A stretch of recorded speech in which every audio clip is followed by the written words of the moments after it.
My name is Lillian Bennett. I am 35 years old. 20 years ago, when I was 15, my mother listened to my brother's lies without even glancing my way and drove off from a crowded highway rest stop in Indiana during our family road trip to Chicago, leaving me with nothing but the clothes on my back because he needed to hide the cash he had secretly taken from our dad's old accounts. Now, everything is colliding right here in the packed waiting room of Cincinnati General Hospital, where my brother is in surgery after wrecking his car while driving under the influence, and my mother is turning to the circle of worried relatives and strangers to announce that none of this would have happened if I had just been the supportive sister I was supposed to be all along. My hands clenched into fists at my sides as I felt the old familiar weight of her words trying to crush me. But this time, I swore I would not let her erase me again. If you've ever had your own mother rewrite history right in front of you to make you the villain, drop a comment below with the city you're watching from and what time it is there. I read every single one, and knowing I'm not alone in this kind of pain means more than you know. Let me take you back so you understand how we got here, because this hospital scene was not some random explosion. It was the final crack in a pattern that had been wearing me down for decades. I grew up in a quiet, middle-class neighborhood on the west side of Cincinnati, the kind of place where everyone knows everyone else's business but pretends they do not. My mother, Gloria Bennett, always said she stayed home to manage the family while my father, Robert Bennett, worked long hours as a warehouse supervisor. Looking back, that arrangement gave her complete control over the story of who we were supposed to be. My brother Wyatt Bennett was 4 years older than me, and from the earliest days he stood at the center of her universe. He was the outgoing athlete who could charm teachers into overlooking missed assignments. I stayed quieter, kept my head down, and did my homework without being asked. I learned early that my needs came last, always framed as something I should be grateful for, because the family was already stretched thin.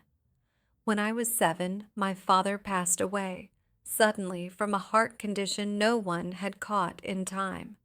That loss should have pulled us closer together, yet it sharpened the divide instead. My mother leaned even harder on my brother as the new man of the house, praising every small thing he did while my achievements barely earned a nod. I started working part-time jobs in high school just to have my own spending money, so I would never have to ask her for anything. By the time I turned 15, the road trip happened. We were supposed to be celebrating my brother's high school graduation with a long weekend in Chicago. Halfway there at the rest stop, my brother pulled my mother aside and spun a story about how I had been texting friends instead of helping load the car and wanted to stay behind to hitch a ride with some kids I barely knew. She believed him instantly. She did not check on me in the bathroom like she claimed later. She simply climbed back into the car and drove away. I stood there for 2 hours, watching taillights disappear before a kind truck driver let me use his phone to call my grandmother, Marilyn Stone. She drove 4 hours to pick me up that night and brought me home without a single harsh word about my mother. That moment changed everything for me, even if it took years to see it clearly. My grandmother started inviting me to stay with her more often after that. She encouraged me to apply for scholarships and helped me move into the dorms at the University of Cincinnati when I turned 18. I studied marketing and landed a job right out of college as a coordinator at a mid-sized advertising firm downtown. I built a life that felt solid. I paid my own bills and kept my head above water. I thought the past was behind me, but my mother never let go of the story she told herself. Over the years, the small violations piled up like invisible cuts. She would call me at work to complain that my brother needed help with rent again, and that if I really cared about the family, I would chip in because blood is thicker than water. When I said no, she would sigh in that particular way that made me feel like the selfish one. She started showing up at my office unannounced with my brother in tow, smiling at my boss like we were one big happy unit, then whispering later that I was embarrassing the family by not helping. My neighbor, Sarah Lopez, who lived 2 doors down and had become a close friend over the years, saw it happen more than once. She would text me afterward asking if I was okay. My mentor, Brian Torres, noticed too. He had taken me under his wing when I started 6 years ago and taught me how to negotiate contracts and stand up in meetings. One afternoon, after my mother left the office, he pulled me aside and said quietly that I did not owe anyone my peace and that I should protect it. I nodded, but I still answered her calls. I still showed up for Sunday dinners at her house because saying no felt like starting a war I was not ready to fight. Then came the latest round of violations. 3 weeks ago, my brother got into some trouble at his job, something about missing inventory that he swore was a misunderstanding. My mother called me at midnight, voice thick with tears, saying if I did not loan him $2,000 to make it right, the whole family would be humiliated. I refused. The next day, she posted on social media about how some children forget where they came from once they make it. She did not name me, but everyone in our circle knew. My best friend, Jessica Reed, saw the post and called me immediately. She told me this was getting out of hand and that I needed to set a real boundary before it destroyed me. I tried. I stopped answering every call. I started leaving family group texts on read, but the violations kept coming, each one a little sharper. My mother would show up at my apartment with casseroles and guilt telling me stories about how my brother was struggling and how I was the only one who could fix it because I had a steady paycheck. When I gently reminded her that I had my own bills and career to manage, she would tilt her head and say she carried me for 9 months, and this is how I repaid her. The words landed like tiny hammers, chipping away at the confidence I had spent years building.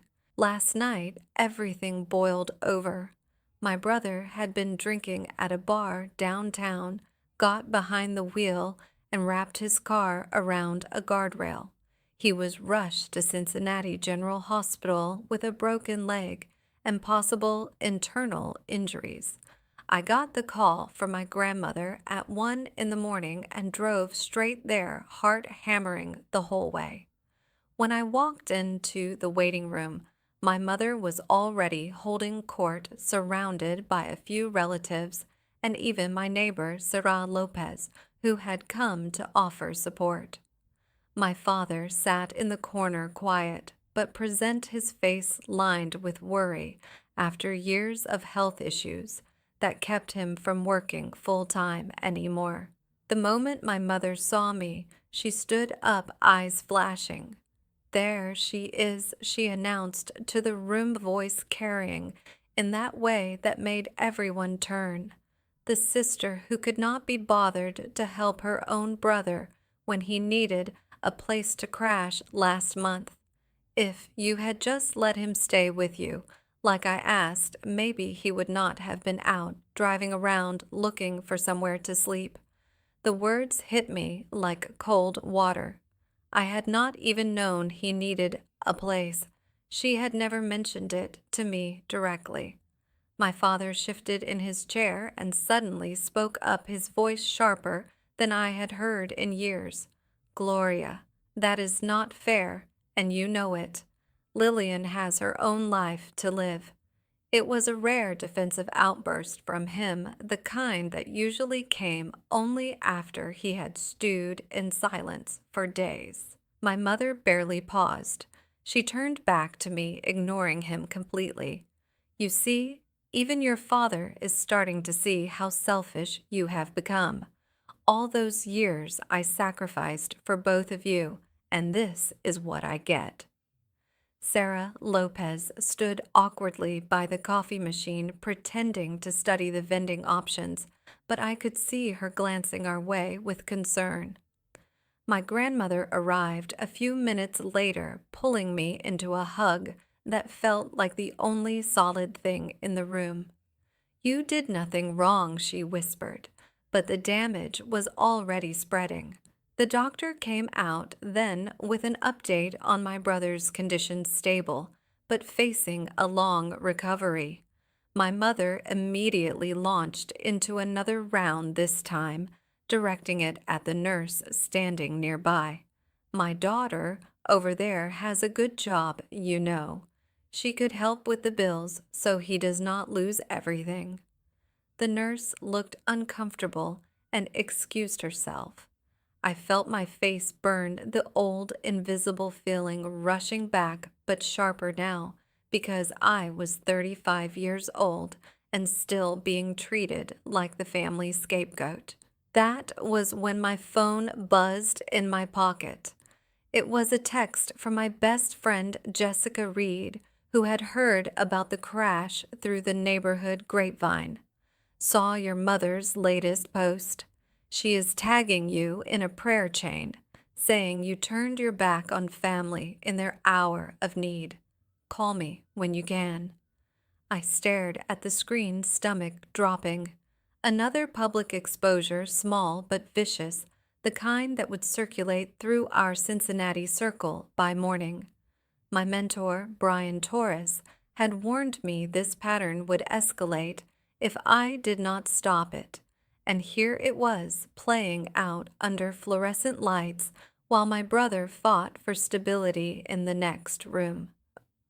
I looked across at my father again. He met my eyes for a long moment, then stood up abruptly and walked out of the waiting room without a word, his shoulders tight with the kind of quiet anger I rarely saw from him. My mother did not even notice.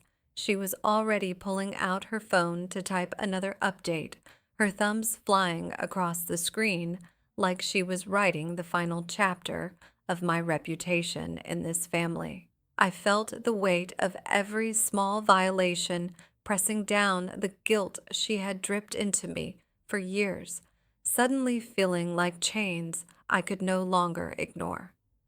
The nurse returned with paperwork, and my mother immediately started pushing the forms toward me. Sign here for him, Lillian. It is the least you can do. My heart pounded harder.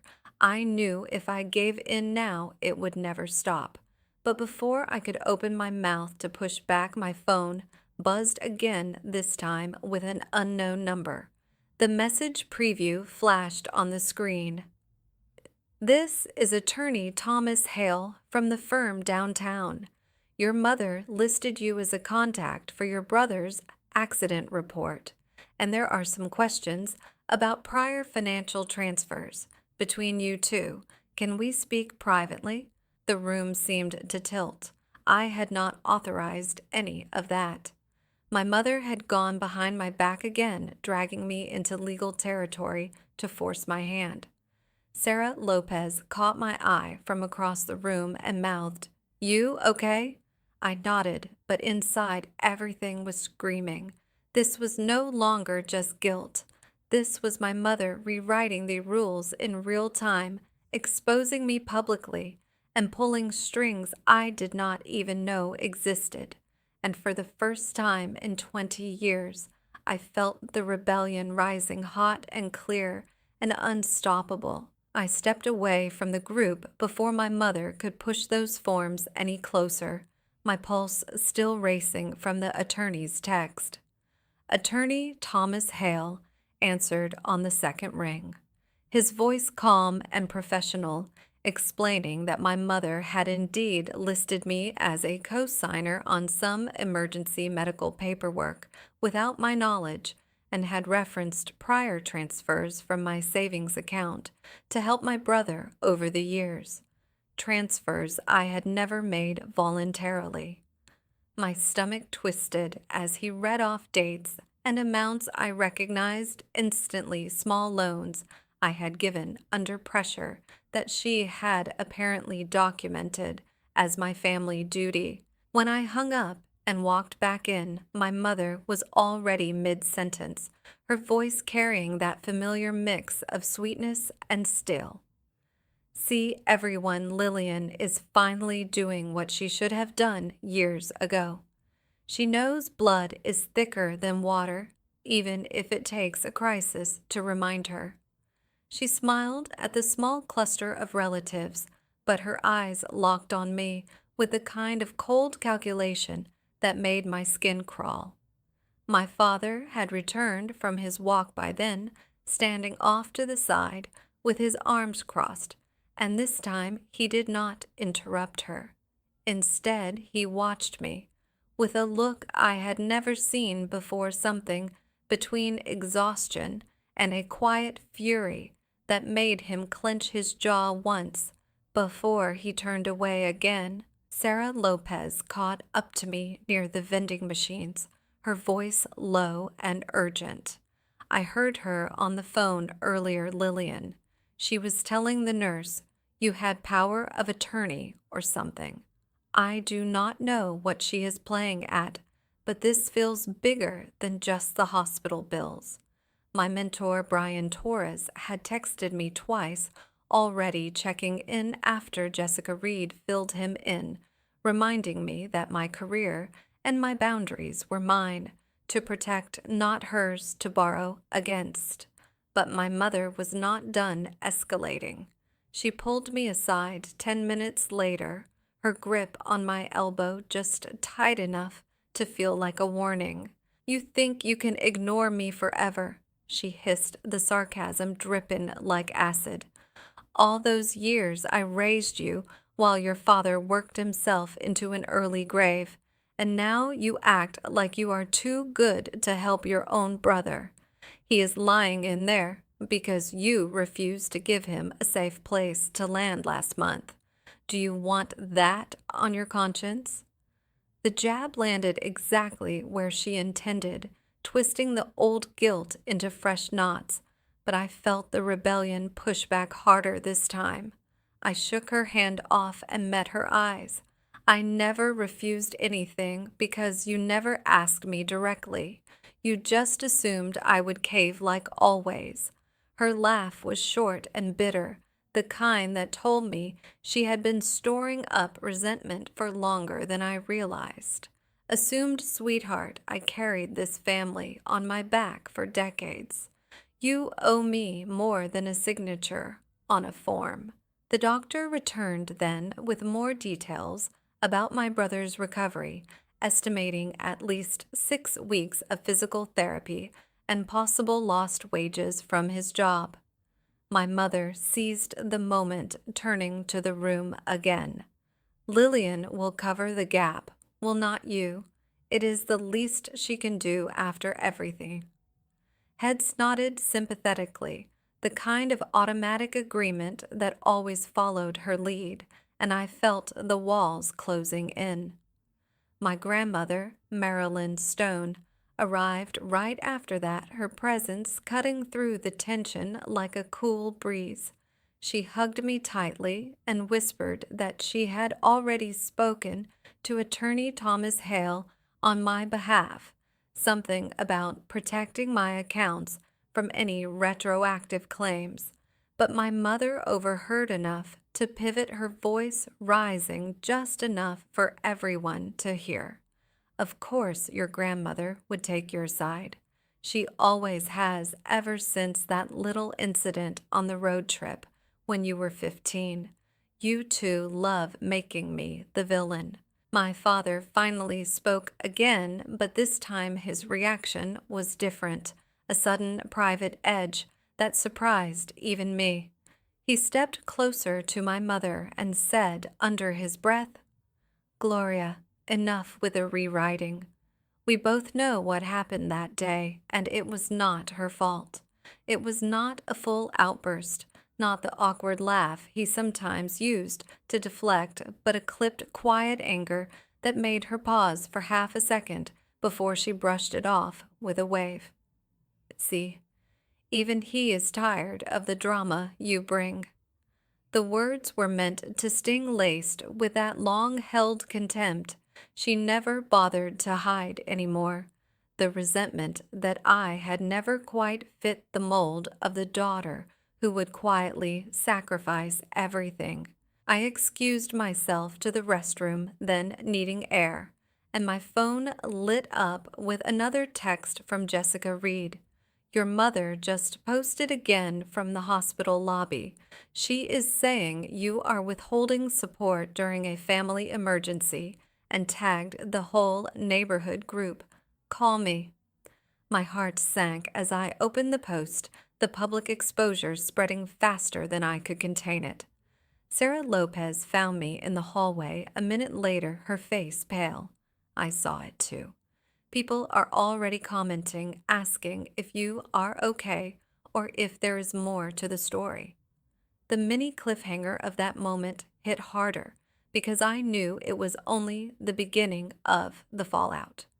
My mother had turned a car accident into another arena to paint me as the ungrateful one, and the comments were already piling up with the kind of judgment that would follow me back to work on Monday. When I returned to the waiting room, my mother was waiting, arms crossed, a fresh stack of papers in her hand. "The attorney needs this signed tonight, Lillian. It is just a formality to release the medical funds from your joint account reference." There had never been a joint account, but the way she said it made it sound like I had forgotten my own obligations. My grandmother stepped in, then her voice firm. "Gloria, we need to talk about this privately before anyone signs anything." But my mother ignored her completely, her eyes boring into mine with that psychological jab she had perfected over the years. "You walk away now, and you prove to everyone exactly what kind of daughter you are, the one who leaves her family bleeding while she plays independent." The tension crackled as my father watched from the corner, his earlier quiet anger now simmering into something that looked like he might finally draw a line, but he held back, leaving the room once more with a tight shake of his head. Brian Torres called me right then, his voice cutting through the noise on speaker for a second before I silenced it. "Lillian, do not sign a thing until we review it. I am sending over a colleague who specializes in family financial disputes." My mother's face twisted at the mention, her sarcasm sharpening. "Of course you need outsiders to tell you how to help your own blood." Typical. The words landed like another slap, exposing the years of her seeing me as the problem child who required fixing. I felt the escalation building like a storm. I could no longer outrun every small violation from the past 20 years, converging here under these fluorescent lights. My brother's surgery was over. The doctor confirmed he would be moved to a room soon, but the real injury was the one my mother kept reopening in me. Sarah Lopez squeezed my arm in silent support while Jessica Reed texted again, warning that the neighborhood post had already reached my boss's wife. The rebellion that had sparked earlier now burned steady, but so did the fear of what came next if I finally said no out loud. Just as I opened my mouth to push back, my mother leaned in close, her voice dropping to a venomous whisper that only I could hear. Sign it, or I tell everyone the real reason your father changed his will last year and left the bulk of the remaining savings in a trust only I control. You think you have been invisible all this time? Wait until they hear how little you actually mattered to him. My breath caught the hidden truth she had dangled like a weapon, hitting harder than any hospital bill ever could. I stared at her, the room blurring for a second as the weight of that revelation settled in, and I realized this confrontation was no longer just about the accident. It was about everything she had buried for years, and the next move I made would either break the chain or tighten it around me forever. Before I could respond, Attorney Thomas Hale arrived, his briefcase in hand, and a serious expression that cut through the tension like a blade. My grandmother, Marilyn Stone, had called him on the drive over, and he wasted no time pulling me aside, with my mentor, Brian Torres, joining via quick video call on my phone. Lillian, I reviewed the documents your mother referenced, Thomas said, quietly but firmly. There is no joint account, and the trust your father set up 20 years ago was never altered to exclude you. She appears to have submitted falsified references to pressure a signature. My mother overheard enough to spin around, her face flushing with that familiar cold sarcasm. Outsiders sticking their noses in family business again. Typical of you, Lillian, always needing strangers to fight your battles because you are too weak to handle your own blood. The jab hit deep, laced with the long-held resentment she had never hidden, the way she had always seen me as the daughter who never quite measured up. My father stepped forward, then his reaction shifting once more into something raw and final. He looked at her directly and said, Gloria, stop this right now. I changed nothing in that will because I saw how you favored Wyatt at her expense for years. I protected her share precisely because of moments like this. It was not his usual quiet withdrawal or forced topic change. This was a clear, steady defense that made the air in the room thicken with shock. My mother's eyes narrowed, ignoring him completely, as she turned back to me with another psychological blow.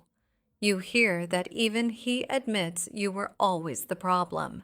Sign the papers, or I make sure everyone knows how you have been draining this family dry since that road trip when you were 15. Sarah Lopez, who had stayed through the whole ordeal as my steady, neighborly support, gasped softly from the corner, her hand flying to her mouth. Jessica Reed burst through the doors moments later, having driven straight from work after seeing the latest social media post. Lily and I saw what she posted from the lobby. Jessica said, her voice urgent. She is claiming you are withholding medical funds on purpose. The whole neighborhood is blowing up. The public exposure escalated instantly, turning the private coercion into something irreversible and humiliating right there in front of the relatives and staff. My mother seized the moment, raising her voice so the entire waiting area could hear. She is the one who left her brother to fend for himself after the crash. I raised her better than this selfishness. I felt the sharp sting of every past violation converging, but the rebellion that had been building for 20 years finally broke free. I looked at Thomas and said clearly, I am not signing anything. I want a full review of every document she submitted. My mother's face twisted into pure contempt, the sarcasm turning vicious. Fine, walk away like you always do, but do not expect a place in this family anymore. You are dead to me after this. The words landed like a final slap, exposing the deep dislike she had carried since I was a child, the resentment that I had never been the quiet, sacrificing daughter she demanded. My brother Wyatt was willed out, then groggy from surgery, and she immediately turned to him with exaggerated concern, completely erasing me from the scene as if I had vanished. The next hours unfolded in a blur of legal steps and emotional fallout. Thomas guided me through an emergency filing to protect my accounts, revealing that my mother had attempted to list me as liable for Wyatt's medical bills without consent, a move that could have cost me thousands in unexpected debt. Brian Torres coordinated with my firm to shield my job from any workplace gossip already leaking from the Post. I achieved what I needed. My autonomy stayed intact, the hidden manipulations exposed, and my finances secured. But the cost was immediate and irreversible. My mother declared the family rift publicly in another post that night, tagging half of Cincinnati and framing me as the ungrateful one who abandoned her brother in his hour of need. My father tried one last private conversation in the hallway, his voice heavy with regret, but even he admitted the damage was done. She will not change Lillian. I see that now, but it is too late to undo the years. By the time I left the hospital at dawn, the partial victory tasted bittersweet. I had protected myself, set the boundary I had avoided for so long, and walked away with my career, my savings, and my peace unbroken. Yet the loss was profound. Family dinners, holiday calls, the fragile threads that had still connected me to my roots all severed in one night of her final escalation. Sarah Lopez drove me home, offering her spare room if the neighborhood fallout got worse, and Jessica Reed promised to help manage the social media storm. My grandmother, Marilyn Stone, called later, reminding me I had always been enough, but the emptiness of knowing my mother would never see that truth settled like a quiet weight I would carry forever. Weeks later, the consequences settled into a new normal. Wyatt recovered, but lost his job over the incident, and my mother doubled down on her narrative, cutting me out of every family update. I kept my position at the firm thanks to Brian's support, even earned a promotion for handling the crisis with composure, but the emotional isolation lingered. No more Sunday calls, no more casseroles laced with guilt, just the freedom I had fought for at the price of the family I once hoped could change. I chose myself, and that was the real victory, even if it left me standing alone in a quieter life. This story still hurts to tell, because I never thought my own mother would weaponize an accident to erase me completely. But choosing my boundaries gave me the strength I never knew I had, even as it cost me the relationships I thought would always be there. Thank you for listening to my story. If you have ever had to walk away from family to save yourself, tell me in the comments what that moment felt like for you. Your stories remind me I am not alone.